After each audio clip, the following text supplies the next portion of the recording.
Okay, welcome back. This is the first video for the second instructional set of instructions we set up for you, which moves on to putting on our enemies and our collectibles. So this first video in this new section will be just about creating the enemies and getting the enemies onto our level. And then the next video will be about giving them a little bit of rudimentary AI and getting them to move around.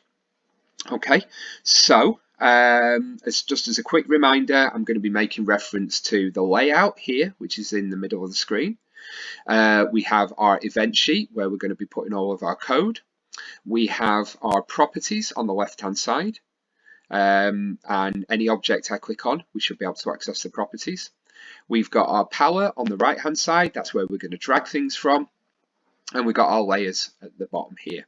Now we're going to add a new enemy. That enemy wants to go in the on the action layer, so let's click on the action layer and then let's double click on our layout. And when you double click in, make sure that you don't double click on anything that's already there, otherwise it's going to open a new screen. I generally double click outside when I can remember, just because I avoid clicking on anything there.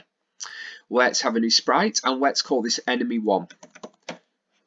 Now enemy 1 because you may have a variety of enemies, as some of you had indicated in your games design documents. Let's click insert, and again I'm just going to click outside the layout and then I'll move him in. I'm going to resize the enemy and I'm going to make them the same size as the player character. So that's 32 by 32. The resize button, by the way, is this one, these little two arrows here. Okay. And I'm going to make my enemies green. And again, you can make them any color you want. The fill tool here with green. So let's close that. We have an enemy now. Just scroll back there. And I'm going to put them in the center of these platforms. And again, I'm going to drag them in from here.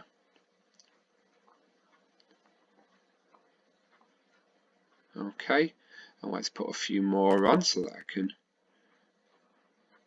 go down the screen. And all of those should be on the action layer.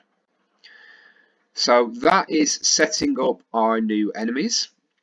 In the next video, we're going to get them patrolling around. So I know this one's quite a short video, but I just wanted to split that up so that I don't overwhelm and lose people. So join me for the next video where we'll get them patrolling backwards and forwards.